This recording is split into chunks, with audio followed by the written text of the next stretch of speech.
What is up, everybody? My name is Dakota Wolf, and welcome to episode 9 of Weathering the Storm, an Orlando Storm podcast. And finally, we have an actual team to talk about. We had reserve selections from the San Antonio Brahmas, we had college allocations, and we had days 1 and 2 of the UFL draft. A lot of players to go over, a lot of news to go over. And we're going to go through it in this episode. We're going to go through every single player. We're going to give just a little brief background. And for players that I have a little bit of knowledge of and previous experience, in watching, give a little bit of my personal opinion and just kind of name some guys that I think are standout players. But without further ado, let's go ahead and get straight into it. So first off, I just want to prelude the entire draft discussion and all of the other news that came out. With just the overall information and structure of how everything took place. And the UFL themselves went ahead and put forth this information on, I believe, January 9th. Maybe it was earlier than that. But about a week ago, they put out all this information. So I'm just going to put it out right before I get into how everything went down. So basically, the first step in the UFL draft slash college allocation slash reserve acquisitions, all of that, was the quarterback draft. This was the first phase of the player selection process. Head coaches will evaluate all available quarterbacks in collaboration with the UFL centralized scouting department. The quarterback draft was held remotely on January 9th, and the selections were announced on January 12th. And then we'll get into the two guys that they chose in that draft later on. But next up, they gave some information on the regional college allocation. So how this works is that, and I'm quoting directly from the information they gave, is head coaches may choose a maximum of 3 players from their allocated colleges. And if you remember, for the Orlando Storm, we had UCF, USF, FSU, and UF. The regions will be defined by the UFL player personnel department to ensure equity. UFL teams will retain the right of first refusal to sign players from their allocated colleges throughout the season. So if another team decided that they want a player that had formerly played for the Florida Gators, the Orlando Storm and Anthony Becht would have the right of first refusal. Basically, they would be like, no, we want that guy, and then they would be able to sign him instead. But then, of course, assuming they don't have an available roster spot, they would have to give that away, or cut a player to make room. So this took place on January 10th, and these selections, were also announced on January 12th. So the next up, of course, we have the UFL draft, which took place on January 13th and 14th. And the first day of the draft, on January 13th, we had what they call the UFL Players Draft. This draft included all players who finished the 2025 UFL season on active rosters and injured reserve. So UFL teams may include a maximum of 12 players from their 2025 rosters on a reserve list. Any players included on his team's reserve list will not be exposed to the draft. So basically, all of the teams in UFL had the right to protect 12 players from last year's roster. Since the Orlando Storm, Columbus Aviators, and Louisville Kings did not have a roster last year, they were assigned one of the 3 teams that left the league last year. So the Orlando Storm got the San Antonio Brahmas. So they were able to reserve up to 12 players from the San Antonio Brahmas. And of course, we'll get into those specific players later. The first day of the UFL draft will be broken into 6 positional groups. Offensive linemen, running backs / tight ends, so that is one group, those 2 positions. Wide receivers, defensive front 7, which includes linebacker, defensive end, and defensive tackle. Defensive backs, including corners and safeties. And specialists, so kickers, punters, long snappers, and the sort. Day 2 of the UFL draft is referred to as the free agents draft. This took place on the following day, of course, on January 14th.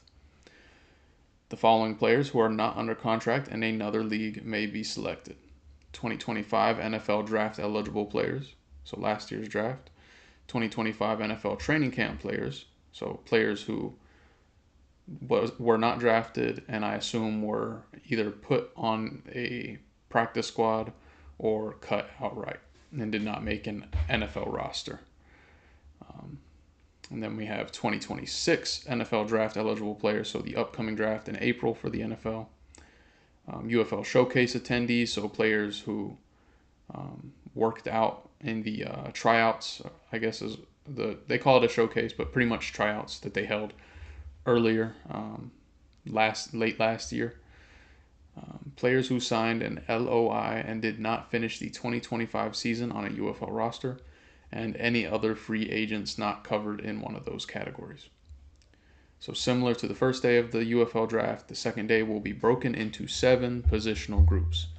So we had, like the last draft, we had offensive linemen, running backs / tight ends, wide receivers, defensive front 7, defensive backs, specialists, and then in addition to that, they have an open category, which basically means any players left over that were not previously selected would fall into that category. Then they gave some information on how the draft order would be determined. UFL Football Operations will conduct a virtual lottery to randomly determine the order for the UFL draft. And then the UFL draft would be in a snake style to properly balance it. So unlike the NFL, which the worst team gets the first pick in the draft, and then the best team gets the 32nd overall pick in the draft, and you keep that position for each round. This draft alternates orders. So if the Orlando Storm had the first pick in the first round, they would have the last pick in the second round, so the 8th pick of that round. And then so on and so forth, and it would alternate between rounds. Also to note, each position group had its own individual draft. So back to the categories mentioned earlier based on position group. So offensive linemen, that would have its own entire draft where each team would only be drafting offensive linemen. And the same thing for every position group following it. So all of the teams alternate taking offensive linemen, and then when they're done, that draft is over.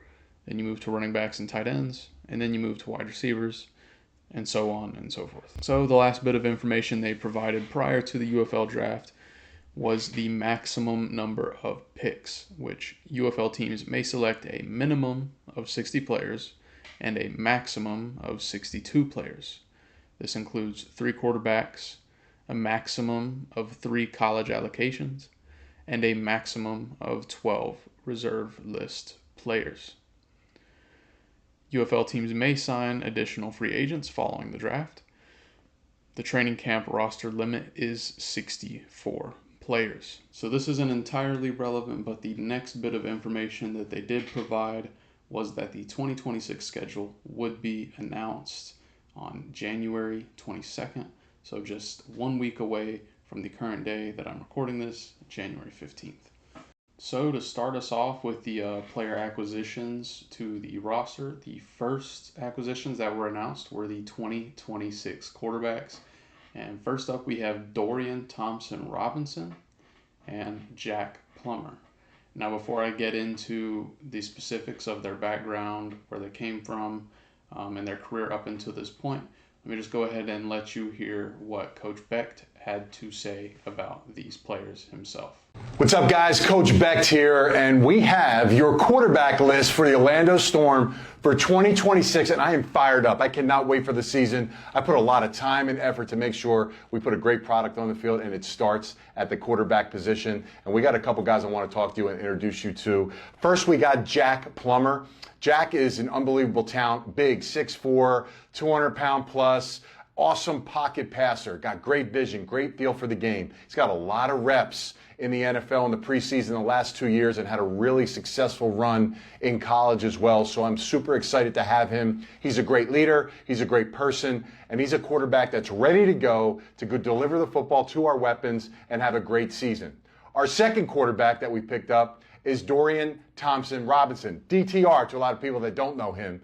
But he is fantastic as well. He's got a lot of NFL experience. He's great in the pocket. The difference between him and Jack is, man, he is an elusive quarterback. So we'll go ahead and start with Dorian Thompson-Robinson, or DTR, the 26-year-old quarterback out of Columbia, South Carolina. DTR played college football for UCLA for 5 seasons. He ended his career with UCLA completing 63.3% of his passes for 10,695 yards, 88 touchdowns to 36 interceptions.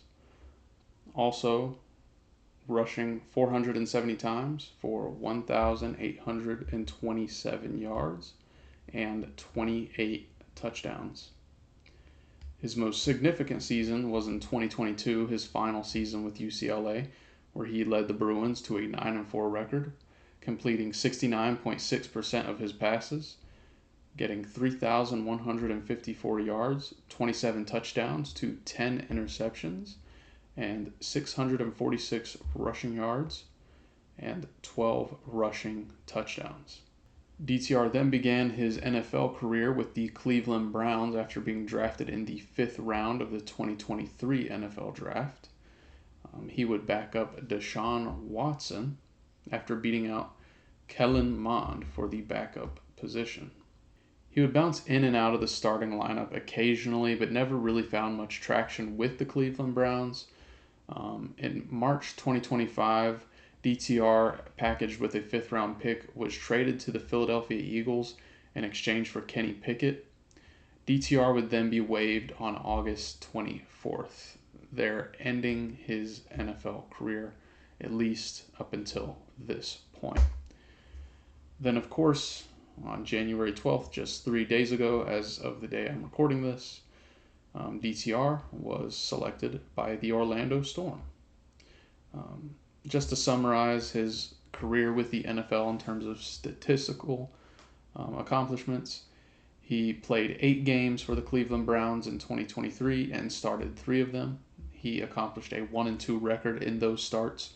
He completed 53.6% of his passes for 440 yards, 1 touchdown, and 4 interceptions. He also had 65 yards rushing and no touchdowns. Then in the 2024 season, he would play in 7 games, starting in 2. He would have an 0-2 record, completing 51.7% of his passes for 440 yards, no touchdowns, and 6 interceptions. He also rushed for 122 yards and also 0 touchdowns. So DTR is certainly an interesting prospect just from looking over his background and his resume up until this point.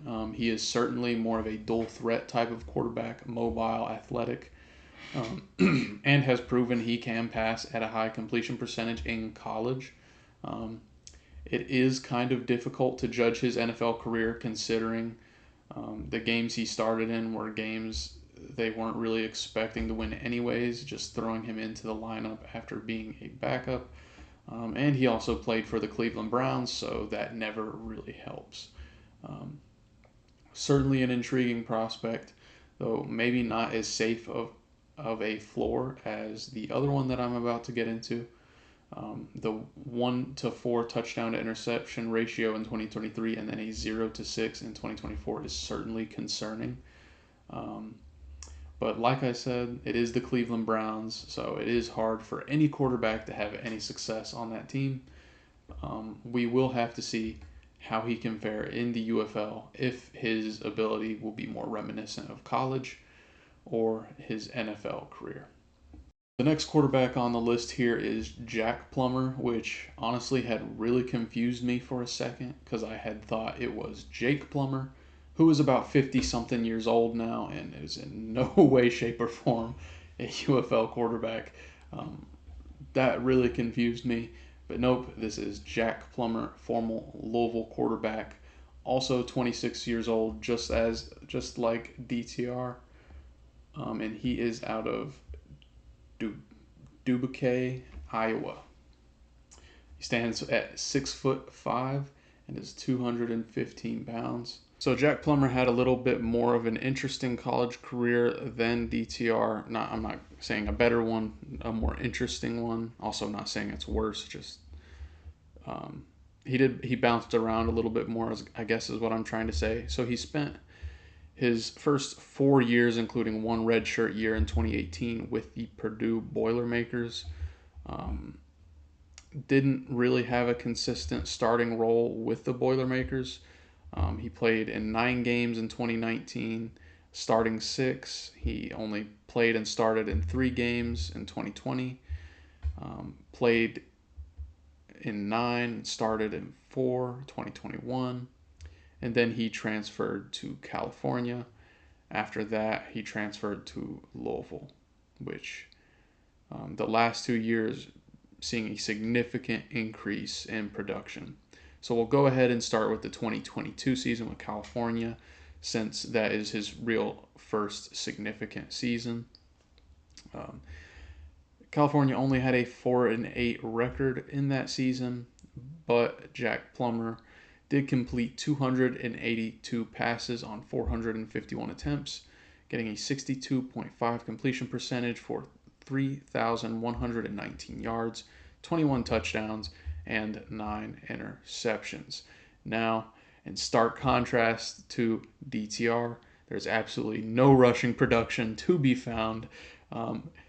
It's funny, if you look at his stats here, he has 52 attempts for negative 126 yards. So, obviously, no sort of rushing production there, but he did have 1 rushing touchdown that year with California. But then moving on to his 2023 season with the Louisville Cardinals, he played and started in all 14 games for the Cardinals, getting a 10-4 record. He completed 64.8% of his passes and threw for 3,240 yards, getting 21 touchdowns to 12 interceptions, and accomplishing a 144.4 passer rating. He did rush for 34 yards and 1 touchdown, for whatever that is worth. So his NFL career is also much more brief than DTR's already relatively brief NFL career. Plummer signed as an undrafted free agent with the Carolina Panthers after going undrafted in the 2024 NFL Draft. He was waived on August 27th and then re-signed to their practice squad. He was promoted to their active roster on December 28th. He was then waived again by the Panthers on August 25th of 2025. And then, of course, alongside DTR, Jack Plummer was announced as one of Orlando Storm's new quarterbacks. So, of course, this is nothing definitive. Absolutely no sort of in-depth knowledge in terms of watching them play or watching any sort of film on either of these guys. But if I'm going to go off of gut instinct and just what I can tell from what I've read and what I've researched, very little, it seems like DTR is more likely to be the guy. The NFL numbers are certainly concerning, especially that touchdown to interception ratio. But he does at least have experience in terms of games played and started. And his college career, I would say, is a little bit more impressive than Jack Plummer's was. Even DTR being more known as a dual threat quarterback, his passing numbers were also a little bit more impressive, even in college. So if I'm going to go out on a limb and guess, I would say that DTR is most likely QB1, but of course, I could be completely wrong. I guess we will find that out soon enough. So the next news that we got just came out a couple days ago. We had the regional college allocation players announced. So Anthony Becht and the Orlando Storm elected to fill all 3 of their college allocation spots. And what would you know? Of course, you all should have known I was going to be a little bit obnoxious about this one. 2 of the 3 spots belong to the UCF Knights. Now, Not the most flashy, exciting players ever, but that does not mean that these players are not more than capable of having an impact, already having previous experience in the UFL. We got Cole Schneider, a guard from the UCF Knights, Samuel Jackson, a guard as well from the UCF Knights, and Elijah Badger, a wide receiver from the University of Florida. We had to give y'all one, maybe. No, I'm just playing. Elijah Badger seems like a really good player too. But yeah, obviously, really solid pickups, and I love that they started targeting the trenches immediately. The offensive line is the way to success, obviously, alongside a good quarterback. So, love to see that they're immediately focusing on the offensive line. And of course, doing it with the kids right in your backyard in Orlando, or formerly in Orlando. Cole Schneider, Samuel Jackson, and the wideout from Florida, Elijah Badger. So let's go ahead and get into Cole Schneider. Obviously, not a lot of statistical numbers to go through. It's an offensive lineman, but we will still go over his basic background and information. So Cole Schneider was born in Fort Myers, Florida, so a local, local to the area kid. He is 27 years old, standing at 6'3" tall, weighing 309 pounds. Of course, he played college for the UCF Knights from 2017 to 2021, and then he went undrafted in the 2022 NFL Draft. He did sign with the Green Bay Packers later that year, but he was released before preseason. So he then signed with the Birmingham Stallions in the USFL.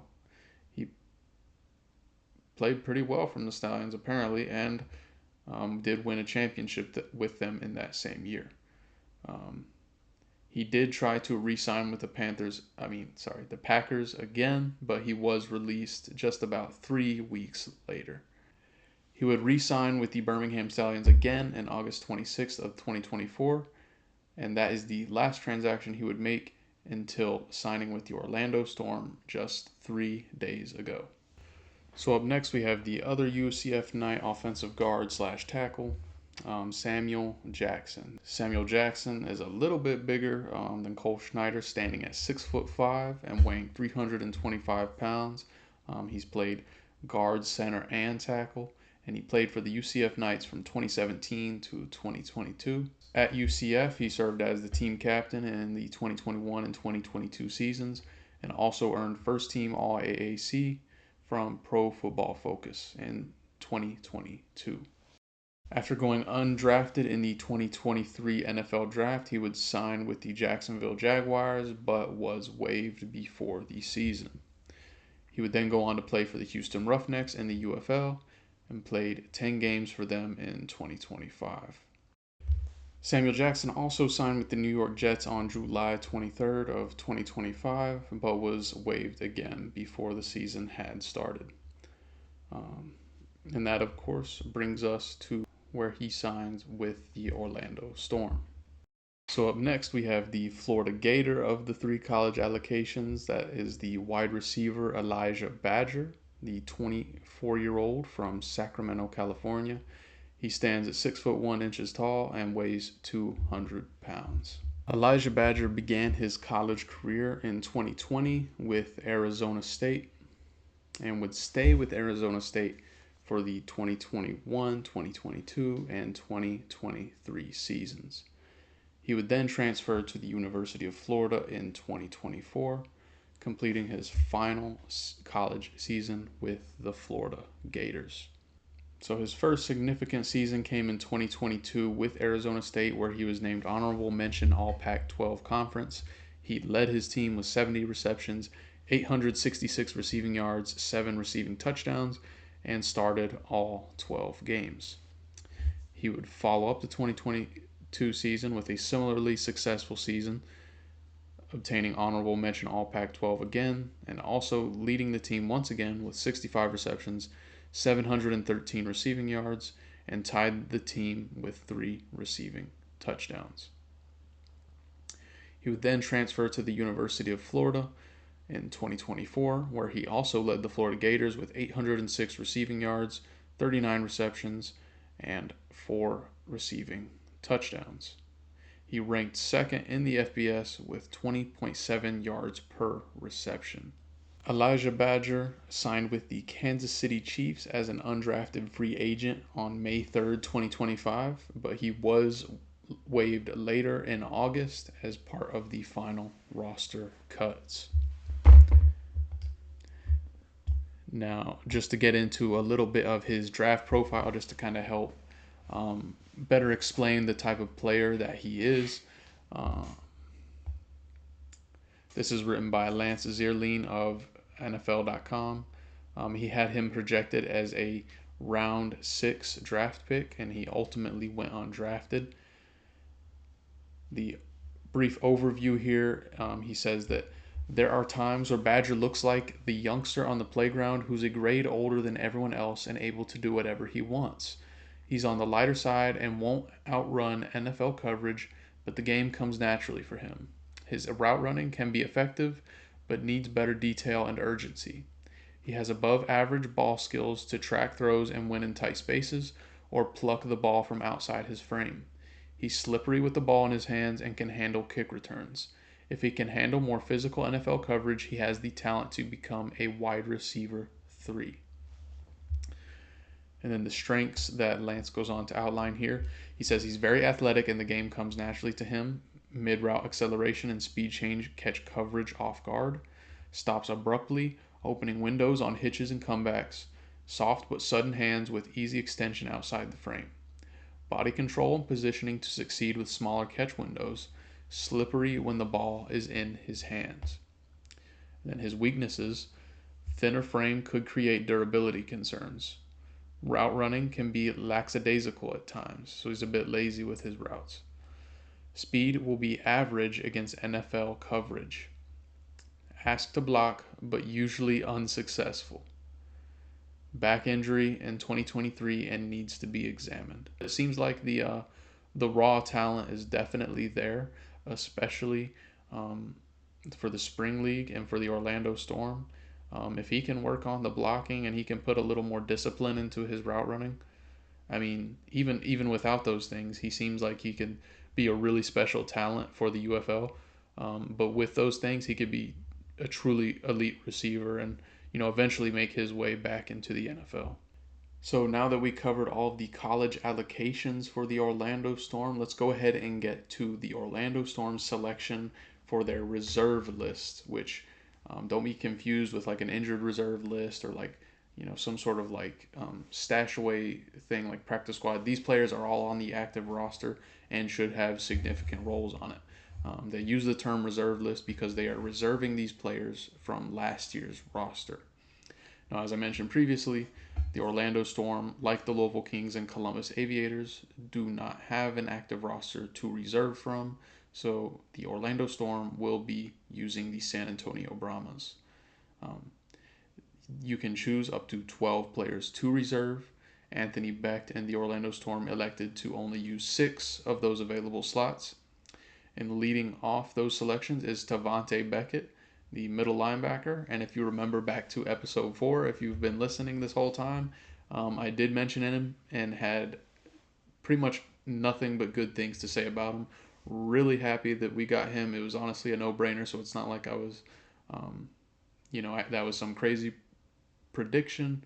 But nonetheless, really happy to have him. We also have Isaiah Buggs, Jashawn Corbin, Steven Stylianos, Jacob Sykes, and Zuri Henry. So let's go ahead and start with what is probably one of my favorite players on the Orlando Storm as of this point. Tavante Beckett, the linebacker from Chesapeake, Virginia. He stands at 5 foot 10 inches tall and weighs 220 pounds. He is 28 years old. He most notably played college football for Virginia Tech and Marshall University. At Marshall University, he was named Conference USA Defensive Player of the Year in his senior season. So entering into his pro career, Tavante Beckett signed with the Detroit Lions as an undrafted free agent on May 3rd, 2021. He was waived on August 31st, 2021 during final roster cuts, and re-signed to the practice squad the very next day. He was elevated again to the active roster on December 5th of that same year for the team's Week 13 game and made his NFL debut. He signed a reserve/future contract with the Lions on January 10th, 2022, but was waived again on May 10th of that same year. He would not play professional football again until signing with the Houston Roughnecks on November 17th, 2022. On January 5th, 2024, he was then selected by the San Antonio Brahmas for the 2024 UFL Dispersal Draft. He was named to the 2024 All-UFL team on June 5th, 2024. He re-signed with the team in August of 2024. And in 2025, Devontae Beckett was named to the 2025 All-UFL team.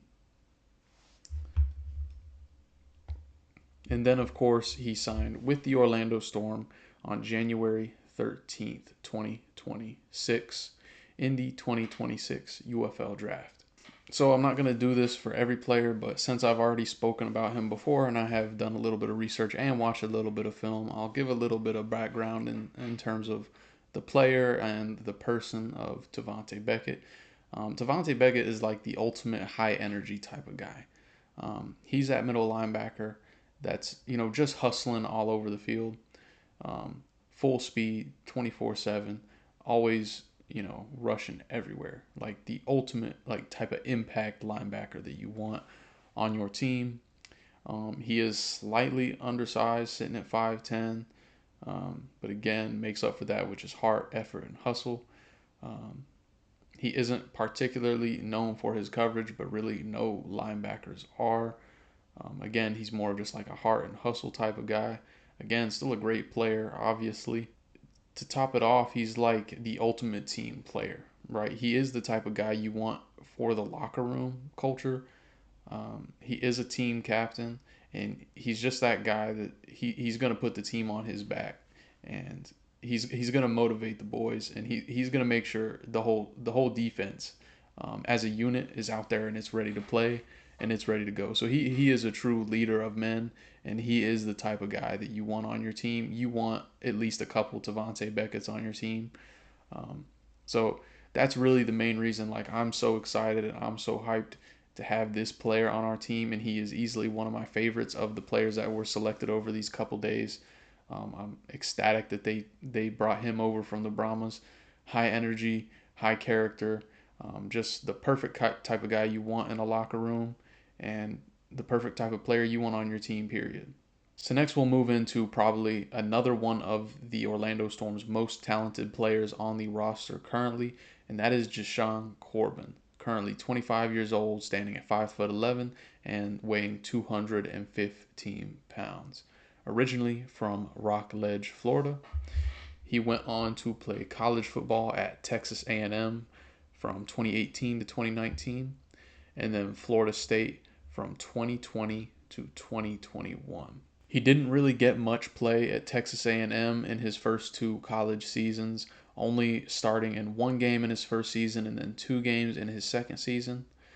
His first season with Florida State in 2020 was a little bit slow, but he did start 8 games and had 401 yards rushing with a 5 yards per carry average. Also had 5 rushing touchdowns and 115 receiving yards. His next season at Florida State would be a significant step up, where he would pretty much double his rushing total, bringing that to 887 yards, and even increasing on an already pretty good yards per carry with 6.2 yards per carry. He also had 7 rushing touchdowns, 144 receiving yards, and 1 receiving touchdown. He did sign with the New York Giants after going undrafted in the 2022 NFL Draft, but he was released during final roster cuts. He signed back to the practice squad and was elevated in the Giants wildcard game, but was reverted back to the practice squad after that game had concluded. He signed a reserve/future contract with the Giants in January of 2023, but was waived as a part of final roster cuts again on August 29th. He signed again with the Carolina Panthers in September of 2023 and stayed on their practice squad, but nothing really materialized from there.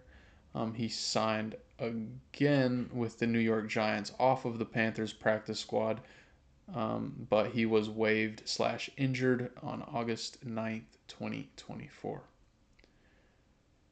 On October 31st of 2024, Corbin signed with the San Antonio Brahmas and finished the season as the league's leading rusher with 514 yards and was selected for the All-UFL team. He has had a couple of signings between his time with the Brahmas and his time with the Orlando Storm.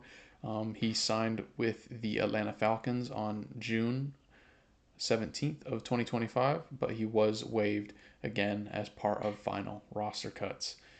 He then signed with the New England Patriots practice squad in October 7th, 2025, but he was released on December 30th. And that brings us to present day, where, of course, he was selected by the Orlando Storm in the 2026 UFL Draft.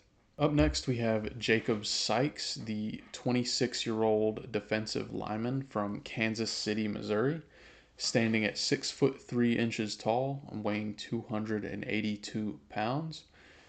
He played college football for the Harvard Crimson and the UCLA Bruins.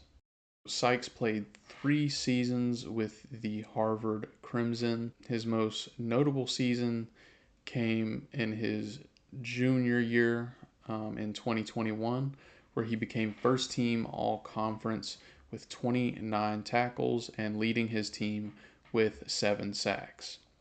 He did enter the transfer portal in 2022, having already graduated from Harvard, and decided to play with the UCLA Bruins.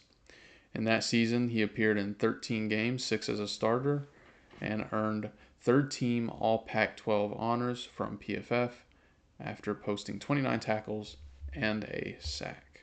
Sykes would be signed by the Seattle Seahawks after going undrafted in the 2023 NFL Draft, but he was later waived on August 29th, 2023. And went on to sign with the San Antonio Brahmas on February 6th of 2024 and re-signed with them again on August 26th. In between his tenure with the Brahmas and the Orlando Storm, he would sign with the Philadelphia Eagles on July 22nd of 2025, but he was waived on August 26th. He re-signed to their practice squad on September 10th, but was then released on the following day. Again, he would go on and re-sign again, and then was also released again. And that brings us to present day, where he was selected by the Orlando Storm in the 2026 UFL Draft. Up next, we have Isaiah Buggs, the 29-year-old defensive lineman from Ruston, Louisiana, standing at 6'3" tall, weighing 335 pounds.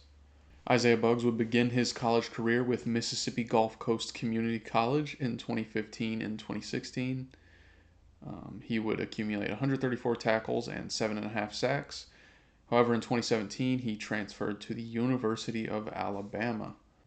He would play for Alabama in the 2017 and 2018 seasons and would win a college football playoff national championship in 2018. Buggs was drafted in the 6th round of the 2019 NFL Draft by the Pittsburgh Steelers. In his rookie season, he only appeared in 8 games and recorded 3 total tackles.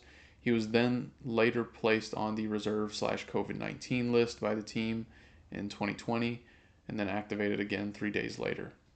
He would stay with the Steelers until he was released on January 8th of 2022. He signed with the Las Vegas Raiders just 9 days later and stayed on their practice squad until July 22nd, where the Detroit Lions signed him to their active roster. He played in all 17 games for the Lions and had 13 starts. He recorded 46 total tackles, 2 passes defended, and had a forced fumble. On March 13th of 2023, Buggs signed a 2-year extension with the Lions, but was released on January 2nd, 2024. Just 2 days later, Buggs signed with the Kansas City Chiefs and won his first Super Bowl. February 14th, he signed a reserve/future contract, and on June 24th, 2024, Buggs was released by the Chiefs in response to some legal allegations and legal troubles. I won't get into detail as to what those are, but yeah, that's why he was released. Buggs then signed with the San Antonio Brahmas on May 1st, 2025, and of course was then selected by the Orlando Storm in the 2026 UFL Draft. Up next, we have Steven Stylianos, the tight end from Hayes, Virginia. He is 25 years old, standing at 6 foot 5 inches tall, weighing 251 pounds.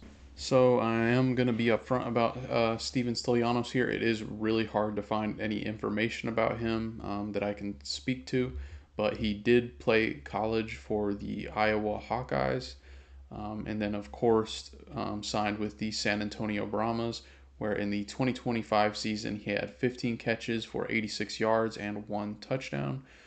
He also had a passing touchdown, 1 completion, 1 attempt for 38 yards and 1 touchdown. But yeah, that's really all I can find about Steven Stylianos. I'm gonna go out on a limb here and say that this guy is primarily used as a blocking tight end for more heavy sets. I mean, it's a pretty big body, 6 foot 5, 250 pounds at tight end. I'm assuming that's what it is. He's more of a blocking tight end. I could be dead wrong, but I didn't really see much statistical production in college, and I didn't see anything of him being on an NFL roster. And as you can see here, in this entire season, he had 9 games played, 15 catches, and 86 yards, and only 1 touchdown. I'm going to go out on a limb and assume this is more of a blocking tight end. But of course, I could be completely wrong in that assumption. Go ahead and let me know in the comments if I am. But this is all I could find about Steven Stylianos. So up next we have Zuri Henry, the offensive tackle from Dallas, Texas, standing at 6 foot 5 inches tall and weighing 310 pounds.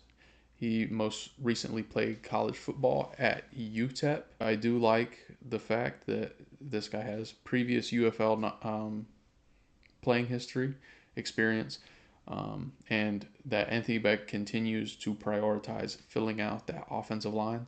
So up until this point, we have already seen 2 guards, and now we have an offensive tackle, Zuri Henry, from the San Antonio Brahmas. He did spend 6 years with UTEP, and he did also sign with the New England Patriots. Again, I can't find much information on how long that was for, but no disrespect, it obviously did not translate into anything long term, but it is somewhat significant that he did sign with an NFL roster at one point, that being the New England Patriots, and then of course the San Antonio Brahmas, and now the Orlando Storm. So that rounds out the 6 players added from the San Antonio Brahmas. Again, we have Tavante Beckett, the middle linebacker from Marshall University, high energy, leadership mentality type of guy, great for the locker room and great for the defense. Jashawn Corbin, league leading rusher for the UFL last year, and also previously played at Florida State and is from the state of Florida. And then we have Jacob Sykes, the defensive tackle, Isaiah Buggs at defensive end, Steven Stylianos, the tight end, and Zuri Henry, an offensive tackle. And now we can move into day 1 of the 2026 UFL Draft. This day of the draft focusing on players who had previously been on rosters in the UFL and were not reserved by any of the other teams. So in the first round of this draft, we had the offensive line draft, and the Orlando Storm elected to only take 2 players in this draft, those both being tackles, Jared Williams, and I'm assuming this is pronounced Teton Saltes, or If that's wrong, feel free to correct me. So we'll go ahead and start with Jared Williams, the 28-year-old standing at 6 foot 6 inches tall, weighing 308 pounds, out of Cedar Hill, Texas. Jared Williams played college football at the University of Houston and the University of Miami. Jared Williams committed to the University of Houston in 2015, but spent his first season as a redshirt. He played 8 games in his 2016 season, 3 games in his 2017 season, and in 2018 he finally earned a starting role, starting in all 13 games. He would retain his role as a starter in 2019 before suffering a season-ending injury. In 2020, he would enter the transfer portal, where he transferred to the University of Miami. So again, another player with some Florida ties. He started in every game of that season, and in 2021, he returned for his 7th year of college football, that extra year due to the COVID-19 pandemic. So after graduating from Miami, he would enter the 2022 NFL Draft, where he went undrafted and was signed by the Philadelphia Eagles. He would then later be released on July 27th.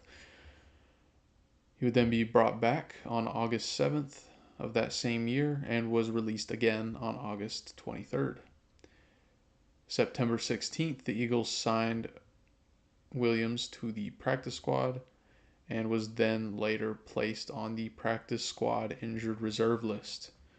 He was released once again on November 22nd.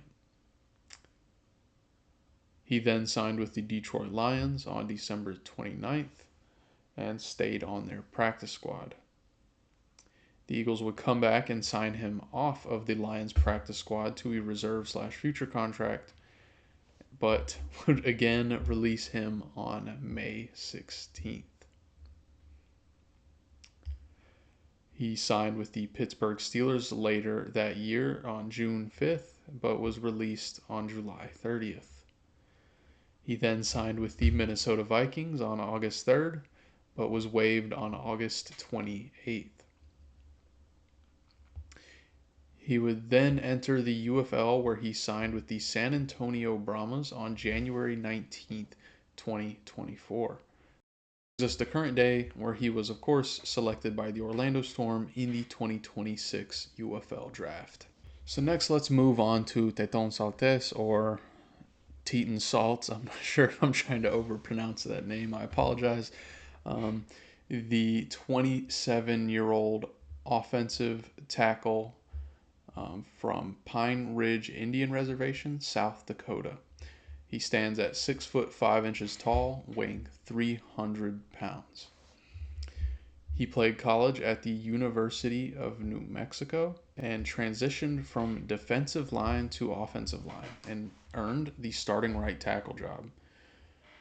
He was named honorable mention for the All-Mountain West team in 2019 as a redshirt junior, and was selected to the All-Mountain West third team by Pro Football Focus. In his senior season, Saltes was recognized for his community service work, receiving the Werfel Trophy and serving as team captain of the All-State AFCA Good Works team. Saltes went undrafted in the 2021 NFL Draft, but signed with the New York Jets as an undrafted free agent. He was then waived on August 9th, 2021 and placed on injured reserve, and then released later on October 25th. Saltes was selected with the 4th pick of the 6th round by the Michigan Panthers on February 22nd, 2022 during the 2022 USFL Draft. He was added to the inactive roster on May 5th with an illness, and then he was moved back to the active roster on May 11th. The Arlington Renegades selected Saltes in the first round of the 2023 XFL Supplemental Draft on January 1st, 2023. But he was placed on the reserve list by the team on February 24th and activated on April 25th. He re-signed with the team on January 29th, but was released on March 10th of 2024. March 18th, 2024, just 8 days later, Celtez signed with the St. Louis Battlehawks of the UFL, and he re-signed with them on August 5th, 2024. He was released March 20th, 2025, and then re-signed again on May 9th. So he has previous experience in a Coach Becht-led team. Then, of course, he was drafted with the very first pick for the Orlando Storm in the 2026 UFL Draft. And that would conclude both of the players for the offensive line round of the 2026 UFL Draft. So following the offensive line draft, we moved into the defensive front round of the 2026 UFL Players Draft. And in this draft, the Orlando Storm selected Chris Garrett, an edge rusher, Isaiah Mack, a defensive lineman, Maximilian Roberts, another edge rusher, and Willie Yarberry, another defensive lineman. And we'll go ahead and start with Chris Garrett, the 27-year-old linebacker, standing 6'4" tall, weighing 245 pounds, out of Milwaukee, Wisconsin. Chris Garrett would play college football with Concordia St. Paul from 2017 to 2020 before being drafted by the Los Angeles Rams in the 7th round of the 2021 NFL Draft. Garrett would win a Super Bowl with the Los Angeles Rams in that same season. Garrett only played in one NFL regular season game with the Rams before he was waived on August 30th, 2022. He then went on to sign with the Minnesota Vikings practice squad, but was later released just about 6 months later on January 3rd, 2023. 7 days later, he signed with the Seattle Seahawks practice squad, was elevated to their active roster on January 17th, and was then waived on May 22nd, 2023. This stint with the NFL would end as he would then sign with the Houston Gamblers in the USFL on June 6th, 2023. He would stay with them until being selected by the St. Louis Battlehawks in the 2nd round of the Super Draft portion of the 2024 UFL Dispersal Draft. He was later waived on March 22nd of that same year and was re-signed again about a month later, or a couple weeks later, on April 2nd, again of that same year. He was named the 2024 UFL Special Teams Player of the Year for that same season. His contract was terminated later that year so that he could sign with the Arizona Cardinals. On August 20th, 2024, Garrett signed with the Arizona Cardinals but was waived less than a week later. On October 31st, 2024, Garrett re-signed with the Battlehawks but was placed on injured reserve later in 2025. And that is the most notable event since, of course, being drafted by the Orlando Storm in the 2026 UFL Draft. Us to Isaiah Mack, the 29-year-old defensive end from Tunnel Hill, Georgia, standing 6'1" tall, weighing 305 pounds. Isaiah Mack spent his college career with the Chattanooga Mocs football team, playing there for 5 years. His most notable accomplishments with the Chattanooga Mocs were his second team All-Southern Conference in 2017, his first team All-Southern Conference in 2018, and Southern Conference Defensive Player of the Year in 2018. He then entered the 2019 NFL Draft and went undrafted. He would later sign as an undrafted free agent with the Tennessee Titans and made the team. He made his NFL debut against the Cleveland Browns and recorded 1 tackle. In his next game against the lowly Indianapolis Colts. The lowly, pitiful Indianapolis Colts. He recorded his first NFL sack. Really the only very notable event until Week 8, where he recovered a fumble lost by Jameis Winston of the Tampa Bay Buccaneers. He would continue with the Titans until November 2nd of 2020, where he was waived. On November 3rd, the very next day, he was claimed off waivers by the New England Patriots, but was waived again just a month later. He would sign to their practice squad, but was then placed on COVID-19 reserve by the team on December 25th, then restored again to the practice squad on January 4th, 2021. His practice squad contract expired after the season in January of 2021. He signed with the Broncos briefly before being waived on August 31st of the same year.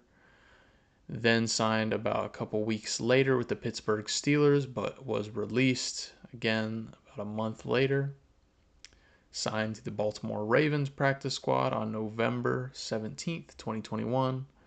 And signed a reserve/future contract with the Ravens on January 13th, 2022. August 30th, 2022, Mack was waived by the Ravens and signed to their practice squad on the next day. He was promoted to the active roster on December 23rd, but was waived on December 26th.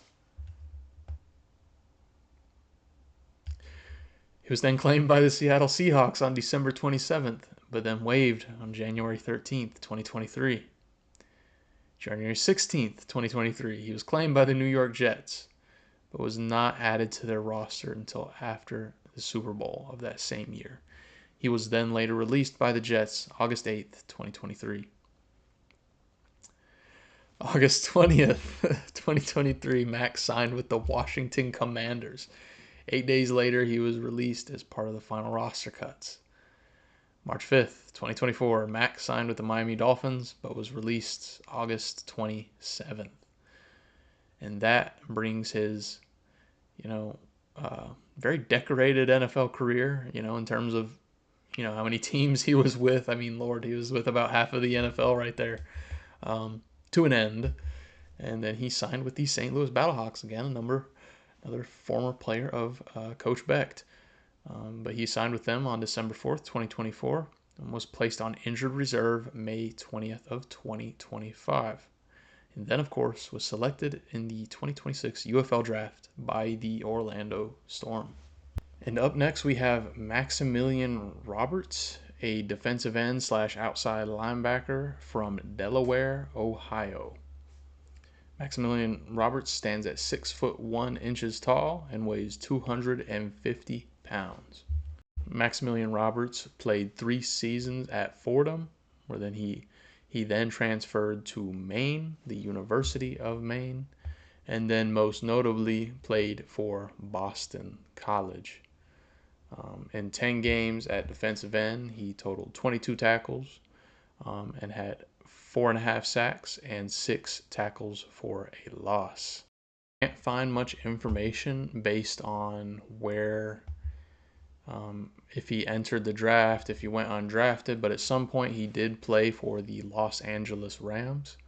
And then he would find his way on the Memphis Showboats for the 2024 regular season, where he totaled 9 solo tackles, 9 assisted tackles, 18 total tackles, 4 tackles for a loss, 4.5 sacks, and 1 forced fumble.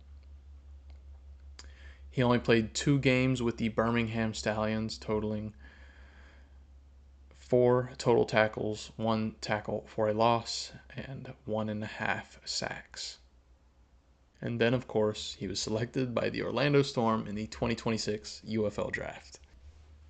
Up next, we have Willie Yarbury, a defensive lineman from Augusta, Georgia, weighing in at 295 pounds, standing 6'3" tall, also 29 years old. Willie Yarbury went to college at Wake Forest, where he played for 4 years. Throughout his career at Wake Forest, he totaled 65 solo tackles, 116 combined tackles, 21.5 tackles for a loss, 12 sacks, and 1 fumble recovery.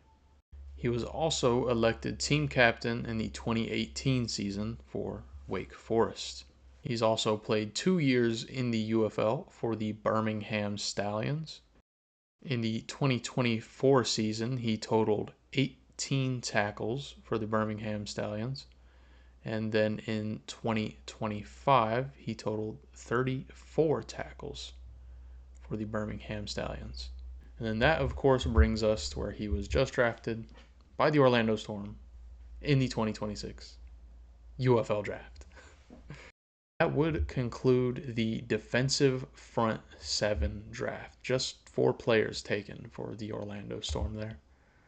And then that would bring us to the running back, tight end, wide receiver draft. And I assume I have the graphic up here, if I haven't forgotten. But as you can see, only wide receivers. So the Orlando Storm elected to skip running backs and tight ends in this draft, at least in this UFL players draft, all together, which is kind of interesting. Certainly for, Anthony Beck, someone I think would have such a high precedent on tight ends. And the one that I can remember him getting from the Brahmas seemed like more of a blocking tight end, or at the very least, someone with not a whole lot of receiving production throughout college or his time with the UFL. But let's just keep going through this draft. And up we have Chris Rowland, the 28-year-old wide receiver from Nolensville, Tennessee, standing at 5 foot 8 inches tall, weighing 170 pounds. Chris Rowland played 4 years for Tennessee State throughout his college tenure. He really kicked off his career in 2018, so his junior season at Tennessee State.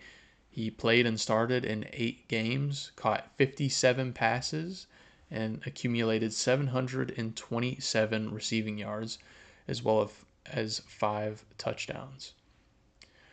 He continued to build upon that success, playing and starting in 12 games in his senior season, accumulating 104 receptions, 1,437 receiving yards for a 13.8 yards per catch average, and had 8 touchdowns. He also added on 19 rushing attempts for 132 yards and 1 rushing touchdown. He then entered the 2020 NFL Draft and signed with the Atlanta Falcons as an undrafted free agent. Unfortunately, he was waived during final roster cuts on September 5th, 2020, and signed to the team's practice squad. He was elevated to the active roster on December 26th and January 2nd of 2021 for the team's Weeks 16 and 17 games against the Chiefs and the Buccaneers, but was reverted back to the practice squad after each game. He went on to sign a reserve future contract on January 4th, but was waived later that year on August 31st, 2021. He would sign with the Tennessee Titans on November 10th of that same year, but was released just 2 weeks later. On March 10th, 2022, Rowland was drafted by the Philadelphia Stars of the USFL. Rowland would stay with the Stars, but was placed on injured reserve by the team on May 8th, 2023. He re-signed with them October 1st of the same year. However, following the merger between the USFL and the XFL, the Stars were disbanded.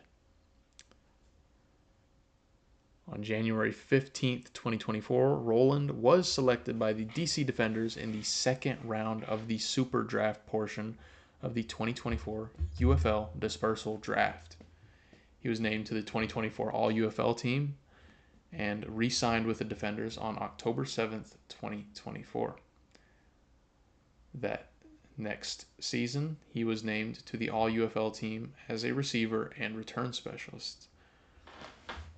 And that brings us to current day, where he was drafted by the Orlando Storm in the 2026 UFL Draft. So just to get into some of his stats while he was a part of the DC Defenders, pretty modest receiving yards, all things considered. 10 games played, only 3 games started, 20 receptions for 262 yards and 3 touchdowns in the 2024 season. But I only mentioned the 2024 season because he did lead the league in kick return yards and longest kick return, returning one kick for 84 yards and a touchdown in that 2024 season. In 2025 is kind of where he really took off for the DC Defenders, playing in all 10 games again, starting in 8. He had 42 catches, so double of that previous year, and 522 yards, also double of that previous year. He also had a long of 65, which is tied for his career high.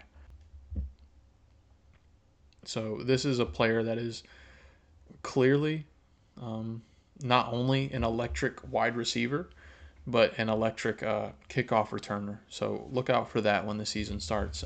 If he's going to be out there returning kicks and returning punts, this could be that guy for the Orlando Storm. But yeah, I did see a decent amount of buzz from people surprised that the DC Defenders did not choose to protect Chris Rowland. We'll see how significant those claims are. Not gonna act like I watched him in depth last year or any of these previous years, but he definitely seems like a pretty significant add and a pretty significant addition to the wide receiver room for the Orlando Storm, and I look forward to seeing him play this upcoming season. Jerome Kapp, the 26-year-old wide receiver from Scranton, Pennsylvania. Isn't that The Office? Anyways, standing at 6'3" tall, weighing 210 pounds. So, much. You can tell already just from the height and the weight, it's a much different style of wide receiver than Chris Rowland. So Jerome Kapp began his college football career at Seton Hill, but then transferred that next year to Kutztown. So in 2018, Jerome Kapp began his college football career, but would immediately transfer out of Seton Hill to Kutztown. Can't say I've heard of that place before. No disrespect to Kutztown. Never heard of that in my entire life. He accumulated a total of 122 receptions for 2,190 yards and 22 touchdowns across his 36 games with Kutztown, ranked 3rd in receiving yards and tied 4th in receiving touchdowns in Kutztown history. He then signed with the New York Jets as an undrafted free agent, but was waived on August 29th, 2023, just a couple months after signing with them. On January 19th, 2024, Kapp signed with the St. Louis Battlehawks of the UFL. He re-signed with them on August 6th of that same year. April 9th, 2025, he was released, but then re-signed the very next day. I'm not really sure what that's about. But then, of course, he was drafted by the Orlando Storm in the 2026 UFL Draft. So again, another former Coach Becht player. So now we got Marquez Stevenson, the 27-year-old wide receiver from Shreveport, Louisiana, standing at 5'10" tall, weighing 180 pounds. Marquez Stevenson played 4 years for the Houston Cougars, 4 seasons, I should say, spanning from 2016 to 2020. He totaled 2,269 yards and 22 touchdowns across his 4 years. His 2018 season actually being his most significant, with his most games played and most receptions, most yards, and tied for his most touchdowns. He also earned 2-time first-team All-AAC in the 2018 and 2019 seasons.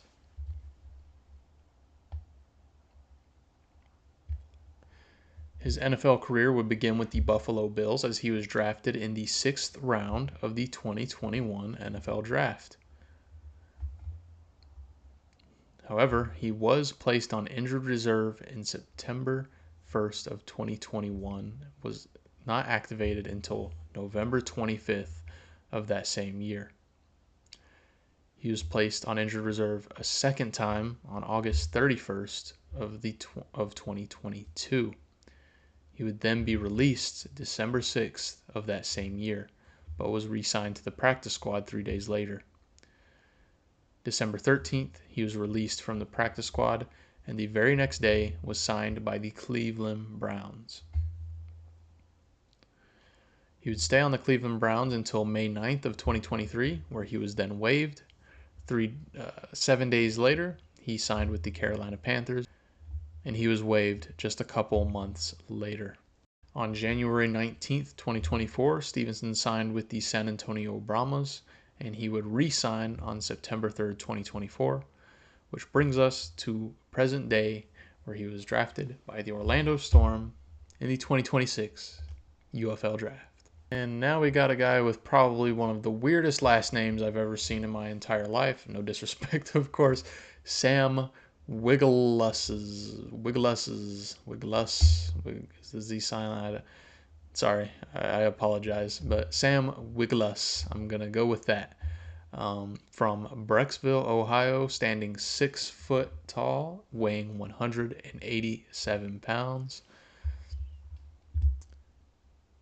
Sam Wigluss played his first 2 seasons of college football for Ohio State in 2019 and 2020, but didn't really have much of an impact and then entered the transfer portal.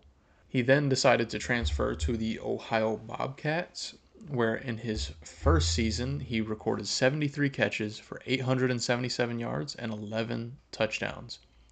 He would also be named first team All-MAC for that season. In the following season, he would record 56 receptions for 660 yards and 3 touchdowns. He was once again named to first team All-MAC.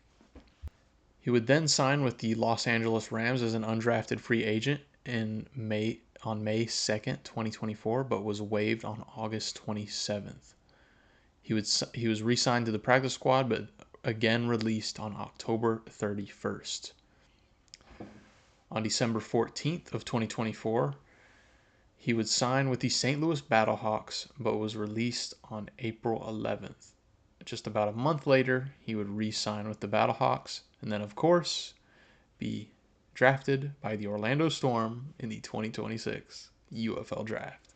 Again, another former Battlehawk for Beck's new team. And this will conclude this round of the UFL Draft for the Orlando Storm, the running back, tight end, wide receiver round. 4 wide receivers: Chris Rowland, Jerome Kapp, Marquez Stevenson, and Sam Wigluss. And that actually brings us to the final round of the first day of the UFL Draft, the defensive back round, where the Orlando Storm drafted 4 players. We have Chris Claybrooks, a cornerback, Micah Abraham, cornerback, and just a little preview, I'm really, really happy about Micah Abraham. I'm really excited. He's immediately one of my favorite players on this team, and I'll get into that as I introduce him. But Nate Metters and Ravarius Rivers, and that is an amazing name.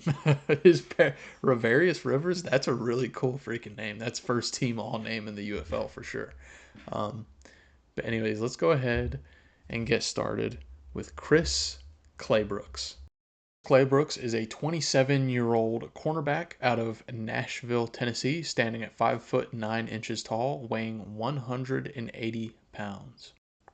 Chris Claybrook played college football at Fort Scott Community College in 2016 before transferring to Coahoma Community College in 2017, and then finally transferring to Memphis and played there for the 2018 and 2019 seasons. Brooks would enter the 2020 NFL Draft and would be selected by the Jacksonville Jaguars in the 7th round. However, he would be placed on injured reserve on November 26th of 2020. He would not be activated until December 19th of that same year. He stayed with the Jaguars until that contract expired after the 2023 season, but was suspended 8 games by the NFL on August 23rd, 2024, as a result of previous arrests. I won't get into detail on that, but that is part of the background here.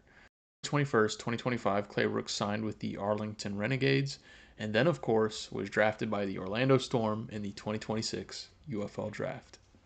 And finally, it's all came to this moment.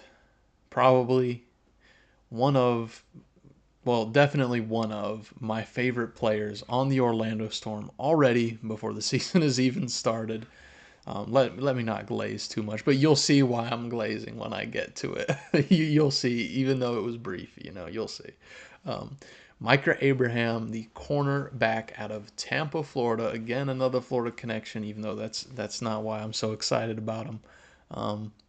5'10" tall, weighing 185 pounds. He played college for Marshall University all 4 years from 2019 to 2023. Most notably was chosen freshman All-Conference USA and ended the season recording 36 tackles, an interception, and 3 passes defended. And this freshman season, he was playing as a safety. Following his freshman season, he moved over to cornerback. Only started in 1 game, recorded 9 tackles. But then the next 3 years, he was a full-time starter and only missed 1 start.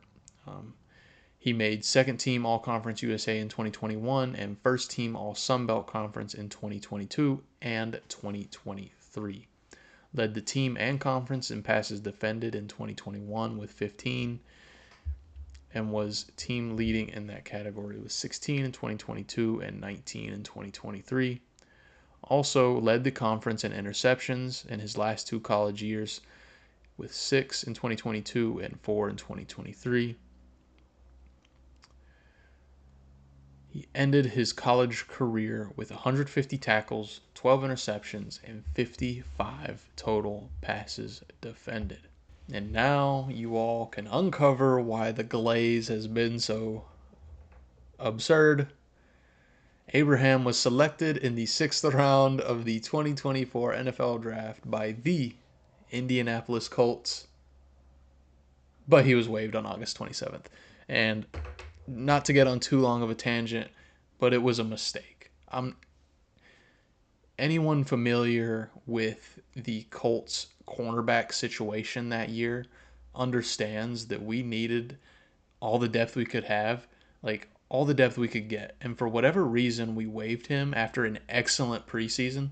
Like, I watched all the preseason games and I watched him play. I'm like, there's no way we waive this guy. There's no way we cut this guy. He has to be on the roster. Like, our cornerbacks sucked that year. We're absolutely atrocious. There's literally a meme. If I can find the picture, I'm going to put it. There's a meme of one of our corners that year that we chose over this guy playing against the Jaguars, making the most pathetic attempt at a tackle while this guy's running away from him. It's like full extension diving towards this guy, just lands straight on his face. He was cut the next day. You don't think we could have used a Micah Abraham? Whatever, like it did irritate me a little bit. I didn't think of it, much further. Of course, that's the nature of the NFL. Those things happen. But, of course, thinking back and just, and maybe I'm being a little too extreme with it, but that preseason he had, like, it was crazy. Like, he made some crazy plays. And if I can clip some videos in here of plays that he made, or at least one that I know I'm thinking of off the top of my head.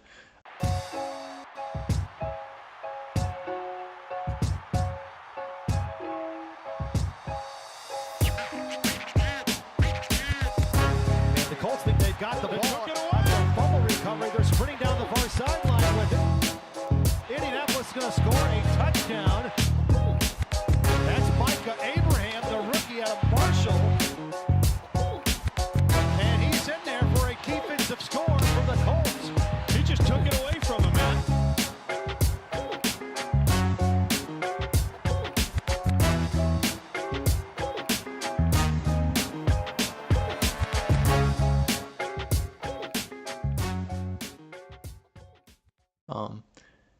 it was crazy. I thought for sure he was making that team, but he didn't. And then he was waived on August 27th. On October 8th, he was signed to the Cincinnati Bengals practice squad. He signed a reserve future contract with Cincinnati January 7th, 2025, and was later waived by the Bengals on May 12th of 2025. Just 1 day later, he signed with the St. Louis Battlehawks, but his contract was terminated August 15th so that he could sign with an NFL team. That same day, he signed with the Denver Broncos, but was waived 7 days later. That brings us to 2026, where he was selected by Anthony Becht and the Orlando Storm in the 2026 UFL Draft. And of course, this is another former Anthony Becht player. So former St. Louis Battlehawk.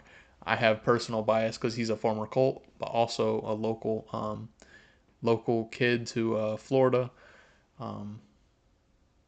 I think you guys are going to love this guy. I mean, really, the play, again, this is a very short sample size that my bias is running up off of. But man, he was such an electric player to watch in preseason. He's just a playmaker, like just a true, straight up playmaker. And if I remember, he was starting in those preseason games. So he wasn't this isn't like the fourth quarter where it's fifth and sixth strings that are never going to see the NFL. Like, I'm pretty sure he was playing against the best talent available in that preseason. And he was making crazy plays, and I was so shocked when we waived him, but super excited to see him on the Orlando Storm and now get to root for him again on this team. Can't wait. I think he's going to do great things. And that brings us to Nate Metters, the 28-year-old safety from San Bernardino, California. Standing 5'11" tall and weighing 189 pounds.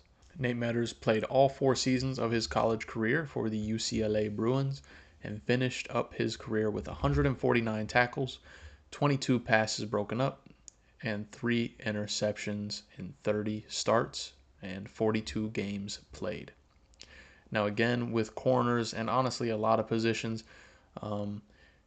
stats, and again, I'm not saying these stats are bad by any means, but stats are not the end-all be-all. I'm listing them just because they're relevant, but just because one corner has more stats than the other doesn't mean that corner was better than the other one.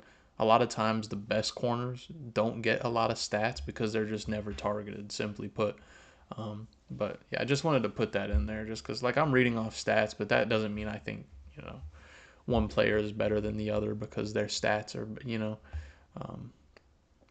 but anyways, Nate Metters would enter the 2019 NFL Draft and signed with the Minnesota Vikings as an undrafted free agent. He was waived but signed to the team's practice squad the very next day. He was promoted to the active roster on September 12th, 2019, and made his NFL debut on September 15th, 2019. He was waived and then re-signed to the practice squad on September 28th, and then promoted again to the active roster on January 10th, 2020. Metters would once again be waived by the Vikings September 5th, 2020, and then signed to the practice squad the next day, promoted to the active roster September 12th, waived on September 18th, re-signed to the practice squad 4 days later, and then finally released 6 days later. And through a lot of these players, you can just see how crazy it is for a lot of these guys that are just at the edge of making rosters. These teams just cut and then sign and then elevate and activate and all these it must be a stressful or wild ride to have to be one of these players who are really fighting to make in the NFL or in a professional league in general. It's just wild, the amount of transactions. But Metters then signed to the Jacksonville Jaguars practice squad on October 19th. He was elevated to the active roster on December 5th and then reverted back to the practice squad after that Week 13 game. He signed a reserve/future contract on January 4th, but was waived on May 4th, 2021. 10 days later, he would sign with the Philadelphia Eagles. He was then waived or injured on August 4th, 2021, and placed on injured reserve, but was released about 10 days later. He then signed with the Cleveland Browns and was waived on August 3rd, 2022. August 4th, 2022, he was claimed off waivers by the New York Giants and was waived later that same month and then signed to the practice squad. He was then released on September 1st, 2022. He then signed with the Tennessee Titans practice squad on January 2nd, 2023. His tenure with the UFL would begin with the St. Louis Battlehawks, or XFL, in 2023, as he was taken in the 4th round of the 2023 XFL Supplemental Draft on January 1st. He was then released from his contract on August 12th of 2023 and signed with the Cleveland Browns for a second time on the very next day. He would be released 2 weeks later by the Browns. He signed with the Pittsburgh Steelers practice squad on December 27th, but was released just 1 month later. He signed a reserve future contract on February 2nd, but then was waived on August 8th and released on August 19th. December 9th, 2024, Metters re-signed with the St. Louis Battlehawks of the UFL, which brings us to the 2026 UFL Draft, where he was drafted by the Orlando Storm, again reuniting him with his former head coach, Anthony Becht. And that brings us to the final cornerback selected for the Orlando Storm and first team all name for the UFL, probably one of the best names I've ever heard in my entire life, Ravarius Rivers. The 6'2", 210-pound defensive back from Ellenwood, Georgia, 26 years old. He most notably, he began his college career at Miles State, Alabama, where he earned all-region honors in 2018. He also played at Valdosta State from 2017 to 2018, recording 77 tackles, 3 tackles for a loss, and two interceptions and 9 pass breakups in those 2 seasons. He finished his college career at Valdosta State in 2022, totaling 39 tackles, 2 tackles for a loss, 2 interceptions, and 5 pass breakups. He then earned Defensive Player of the Year and First Team All-Indoor Football League honors in 2024 with the Green Bay Blizzard, where he played in both 2023 and 2024. He most recently signed with the Memphis Showboats on November 6, 2024, was waived on March 20th, 2025, and re-signed April 15th, 2025, which brings us to now, which of course he was signed or drafted in the 2026 UFL Draft. And that would officially conclude day 1 of the UFL Players Draft. Now, of course, I'm not going to be foolish and try to give some sort of letter grade to this draft. I'm not going to act like I know even most of these players' play style or how good they are or, how their skills in one league can translate to this league. I'm not going to act like I know any of that stuff. But there are some exciting names on the list that I would like to call out. If we're going to include the reserve, I guess we can include the reserve list in this. Obviously, Tavante Beckett, as I mentioned before, has always been a favorite of mine since I started this podcast, and is one of the first other UFL players I really looked at and dived into film on. Tavante Beckett, of course, Jashawn Corbin, obviously. It seems like 2 obvious selections there. And just really solid pickups from the Brahmas.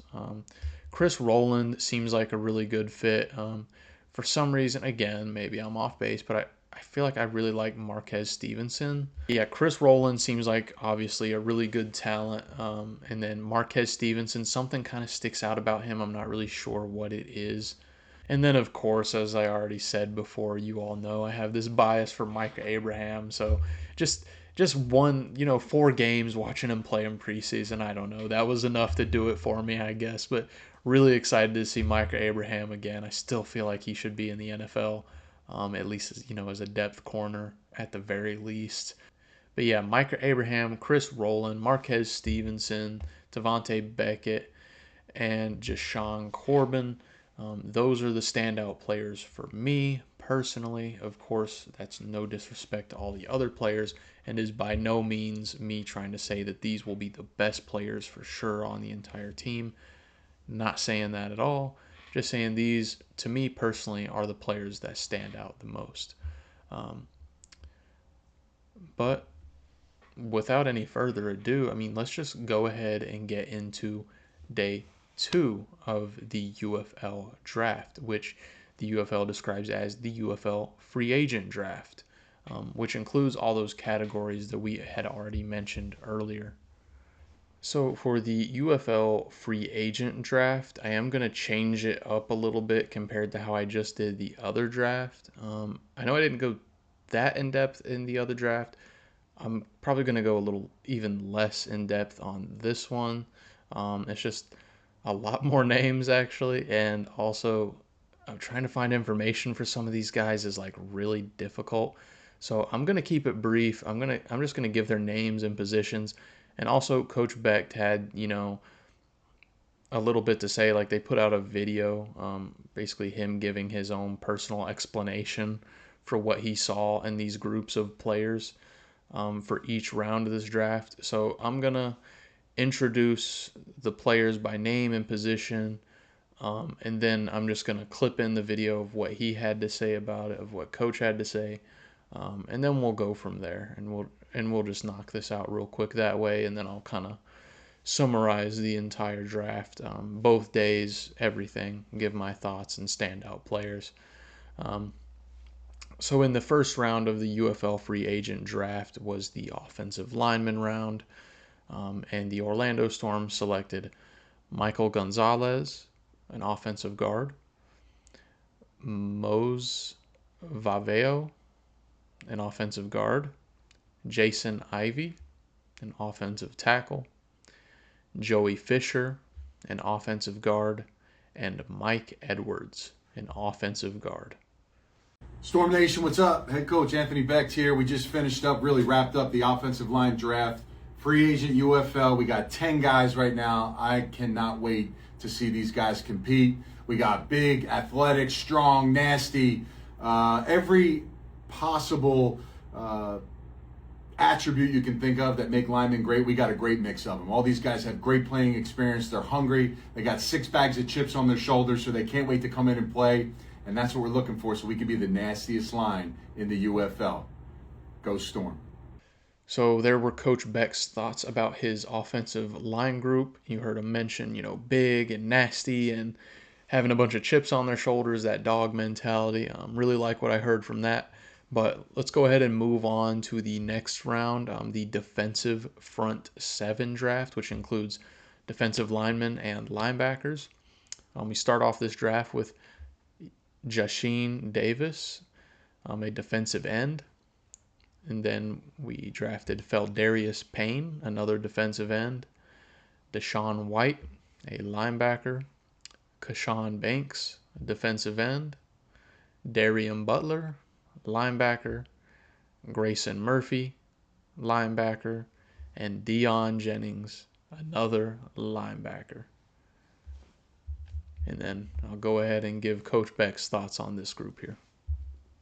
Orlando Nation, what's up? We just finished off our defensive front 7. So we loaded up on pass rushers, linebackers, and interior players. In this league, teams want to score, right? So if you want to score, you have to throw the football. Well, we have to go get the quarterback. So that's what we put a premium on. We wanted guys that can attack offensive linemen from outside, inside, and we felt like we've done that. Jasheen Davis, Wake Forest product, really good player. We love his motor. Keshawn Banks, another guy's got NFL experience, can work the edge, do really good there. Inside, Fuldarius Payne is a guy that, he's got some really good, unique pass rush skills. He can stop the run as well. So we're excited about him. And then linebackers, Darian Butler, Deshaun White, these are guys that we've really located and pinpointed that we felt like they can make a difference for us. They can run, they can tackle, they're physical, and they can cover in space. So when you're talking about stopping some of these teams that can throw the football in our league, you got to make sure you have those athletes out there, and that's what we did today.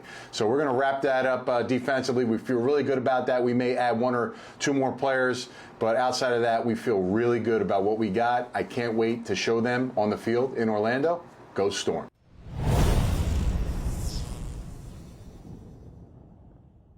And by the way, just so I have an excuse to talk about it again, do y'all see the hat he's wearing?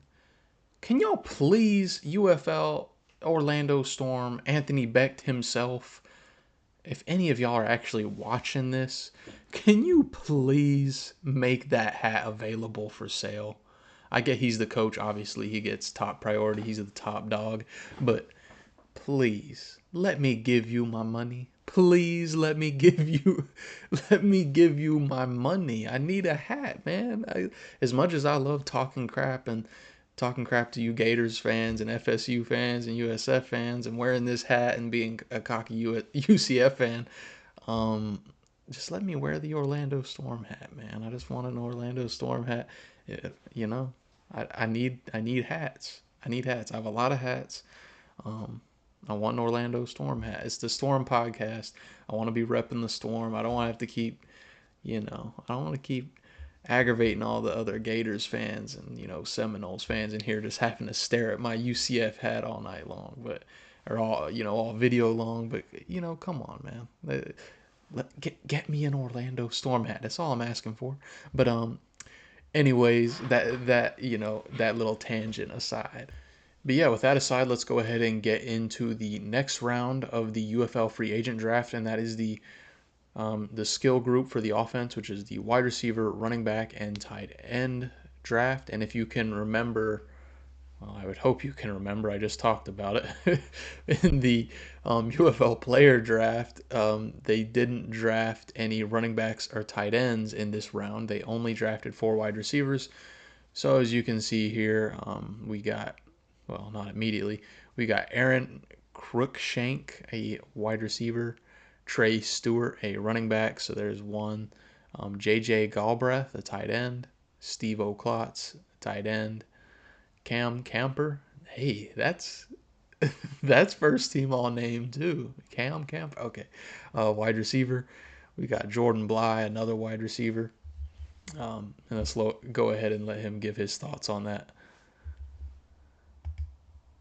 What's up, guys? Coach Becht here. I just wrapped up our offensive draft for the day, and man, we got some burners on the outside. I think the biggest thing that we picked across the board is we have length that can run. We have length that can make contested catches. We got inside slot guys that can work the option routes, and we got guys that can fly, short guys that can fly, maneuver, catch the football at any point in the field and make people miss. So, when you're building an offense and you're trying to get your weapons together, you got to make sure your quarterback has people to deliver the ball to, and that's what we have. So we also picked up some great tight ends, J.J. Galbraith, Steven Stellanos, Steve O'Klotz. These guys are really good players. You look at some of the receivers we picked up, Cam Camper, Jordan Bly, Aaron Cruikshank. We had Chris Rowland, who we got earlier, Marquez Stevenson, Elijah Badger. We talked about him. So again, just making sure that our quarterback has weapons, and that's going to be key for our offense. And we can't wait to load up on the defensive secondary next. Go Storm.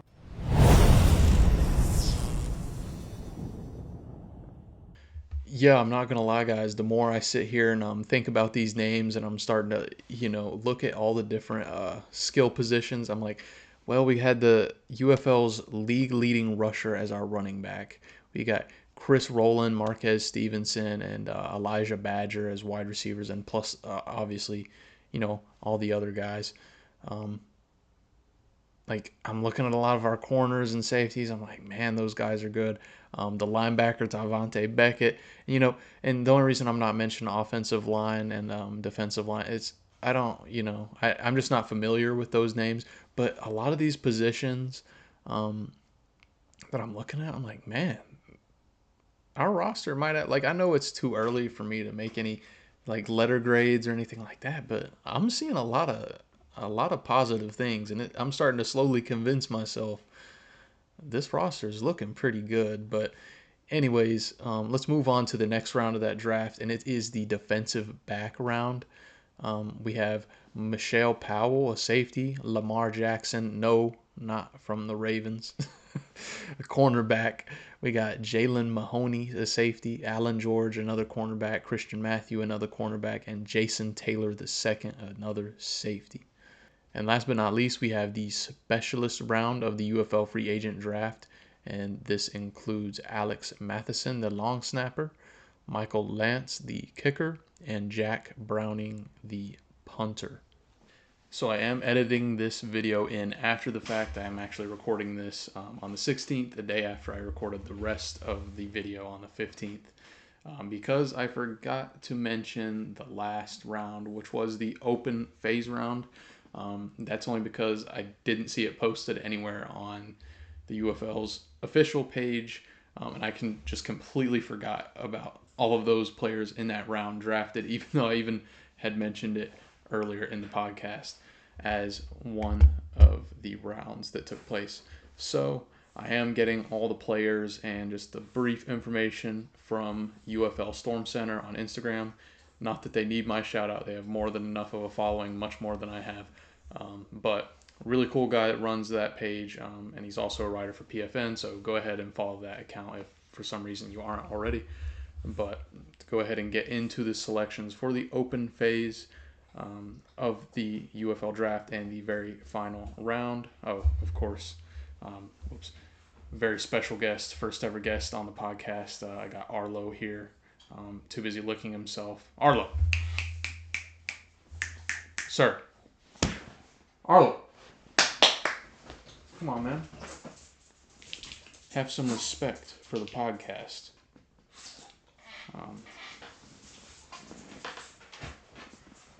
Arlo's a menace and he doesn't like being held, but with the first pick of the open phase in the open portion of the UFL draft. All right, get out of here, man. Get out of here, man. Get out of here. No. In the first pick in the open phase of the UFL draft, we have Mark Gilbert. And Max of UFL Storm Center describes him as one of the most dominant DBs in the UFL's recent history. He has many NFL reps and was the USFL interception leader in 2023 and was USFL All-USFL team in 2023 as well. So obviously, very exciting stuff to hear. Looks like an all-star level player. Clearly, he's already proven that. And a huge addition to the team, especially for the open phase, which is really odd to me that he fell to that. But awesome pickup. Then we have TJ Pesafea, a defensive tackle who played college at Arizona State, and he finished with 76 total tackles there. Also played with the Bengals and the Battlehawks. Again, credit to UFL Storm Center for this brief information, very helpful. Then we have Lyle Santos, an offensive guard from Southern Utah, named first team All-UAC, and had a brief stint with the Raiders. Then we selected Cole Taylor, a tight end from LSU and the Cincinnati Bengals. Then we had Josh Minkins, a safety out of Cincinnati, the Cincinnati Bearcats. He also had a stint with the New England Patriots. And then the Orlando Storm drafted Jaden Peavy, the defensive tackle from Texas A&M, according to UFL Storm Center. He has played with numerous NFL teams and had a ton of NFL reps with the Tennessee Titans from 2022 to 2023. Okay, so that will officially do it. Those are all the guys that I missed in yesterday's recording. I'll go ahead and cut it back to the original video and get us all out of here. Last things you want to say? Are you a fan of the draft?